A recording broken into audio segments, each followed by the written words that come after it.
Welcome everybody from the Sparx Systems YouTube channel. It's great to have you here today.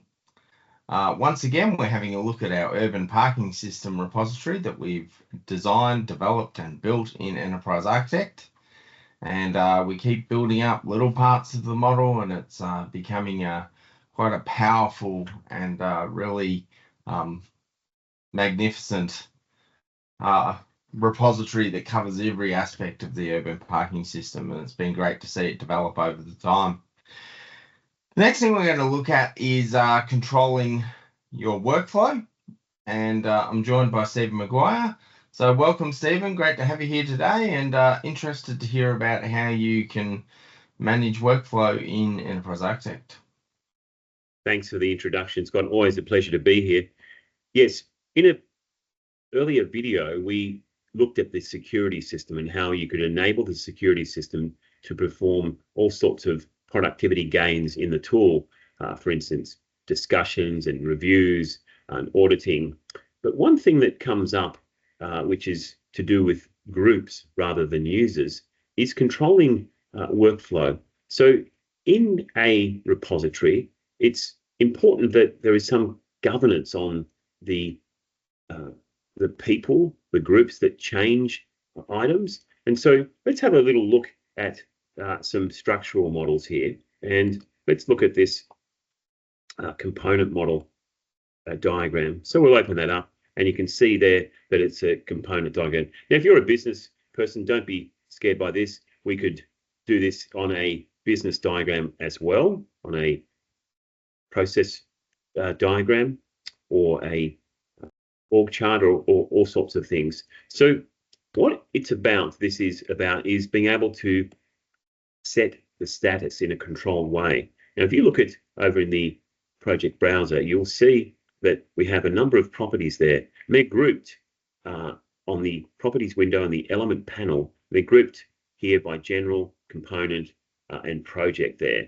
So we're going to have a look at the general ones, and conveniently I can collapse these other guys here, and now I can just see much more clearly those particular those properties. So the one that I'm actually interested in today is status. And if we drop that down, you can see that there's approved, implemented, in progress, proposed, and validated.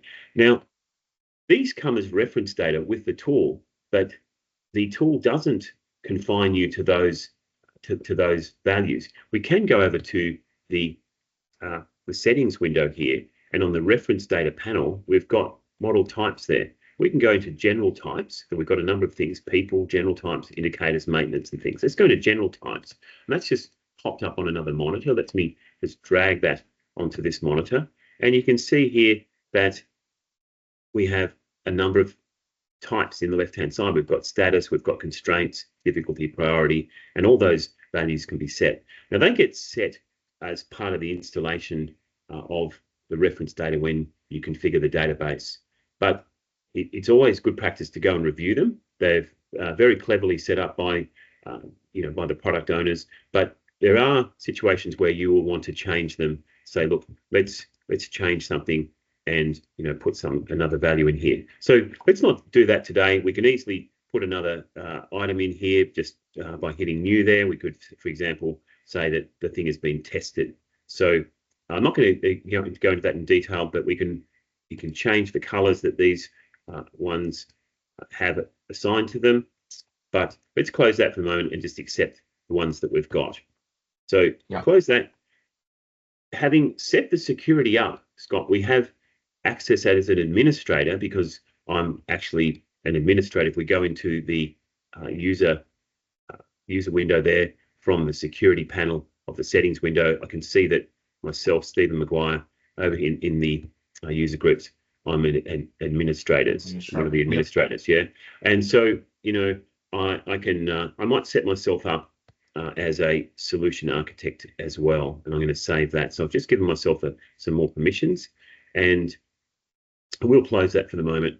And the place that we're going to access this from now is from the settings ribbon, the security panel, and the administer item there. There's a little arrow indicating that there's a drop down there. And under here, in the security one, we looked at a couple of these options, but we didn't look at group workflow. The group workflow can tell by the name that it's about workflow and it's about groups. So let's just open that up and have a look. A window pops up that enables us to work with workflow. The first thing that we need to do, and this is a common theme through the product, is to enable the group workflow. It's by default turned off there. So let's enable the workflow. And you notice that what we've got here are groups. So this isn't being done at a user level. This is being done at a group level. So some careful thought about the kind of groups that you want to have inside Enterprise Architect. They might be, teams of people. They might be particular disciplines. They might be all sorts of different ways that you group users. But users are put into groups, and then the user will, when they're logged in, will have that group's permissions or that group's capabilities. So let's look at this one, and let's look at solution architectures. Now, I just put myself into that group. So what I'm going to do here, Scott, is the middle panel here is like a list of things, and you enable you to drag from that list. So over on this side, we've got what we're going to allow them to do. So this is all about people changing the status, and we don't want people to change status when they don't have the authority to do it. So that's a governance and management issue. So let's just say if something's proposed, we want to allow someone to transition it. So if it's approved, rather, we'll say, let's choose approve there, and we'll say we want them to be able to, well, actually, let's start from proposed over here. So when it's proposed, we want them to be able to say, look, before it can be approved, it's got to be validated. So let's just say we'll put validated there, and we'll say okay to that. So we'll just do that one change now, solution architecture. So that solution architects are able to change something from proposed to validated. So let's, that's automatically, we'll save that there, and then we'll close that, and we'll go to our items here. So this one is, we look at the status. We're going to look at the component display unit. It's proposed. Yeah. Let's change it to approved. And you can see that that is rejected. It's not working.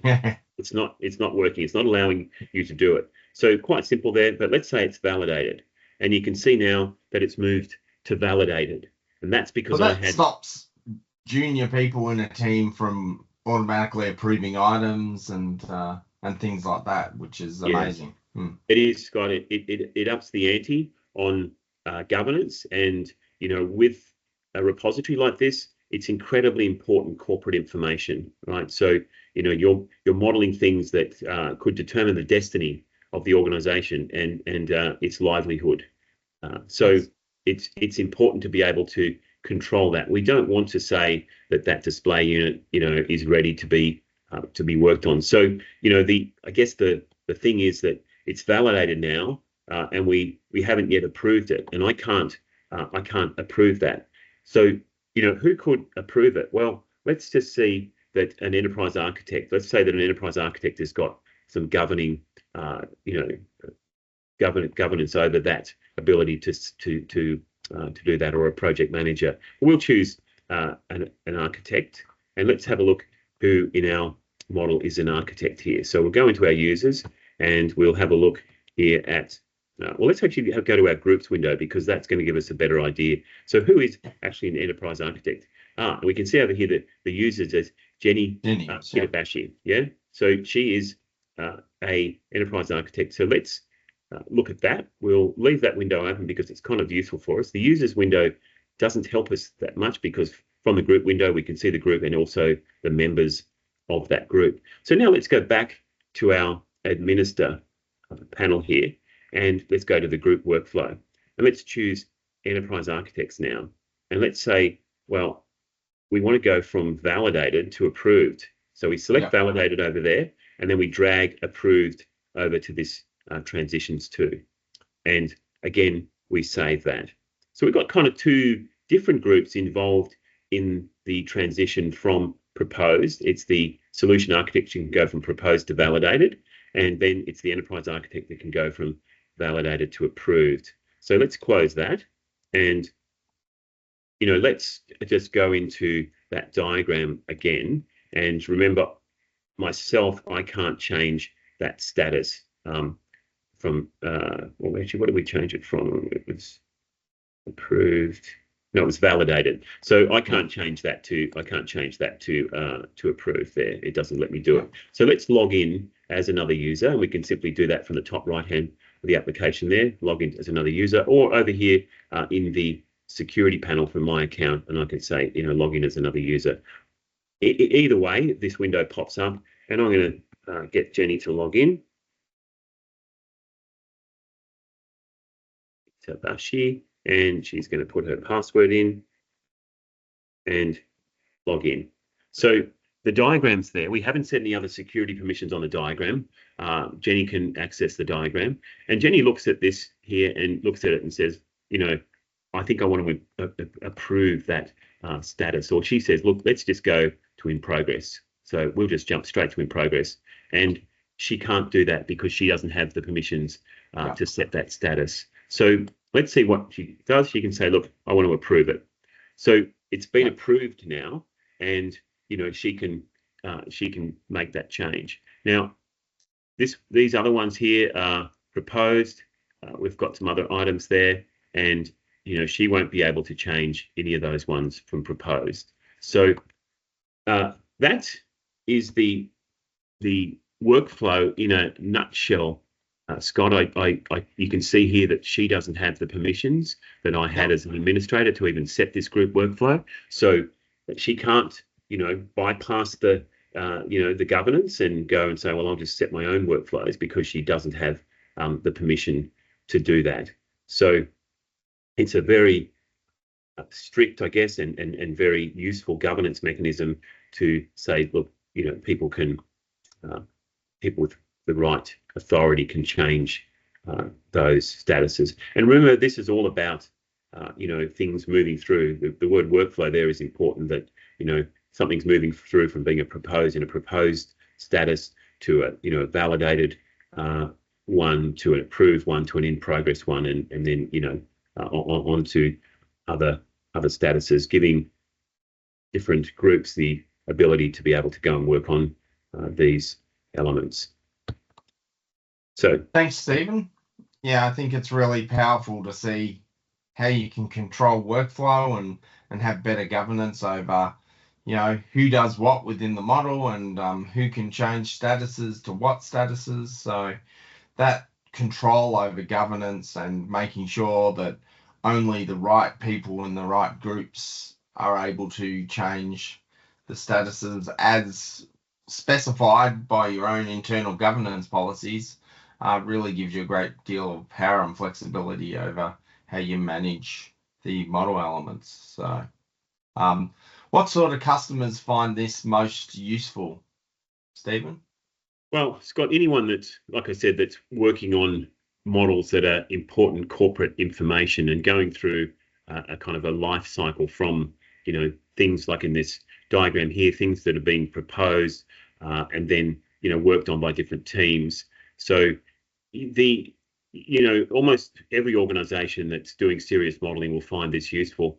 The other thing to say, Scott, is that we have literally just scratched the surface of this workflow capability. There's actually a workflow engine inside Enterprise Architect that can do many more sophisticated things. But this is an introduction to this topic, and people will find this very useful. And might I just say, in my own consulting practice, I'm surprised that people haven't used this, but when I make them aware of the capability, they're always very excited to be, using it within their own repositories.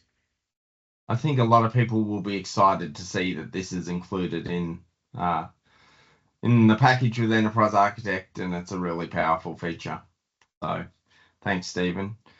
To our audience, as always, thank you very much for joining us today.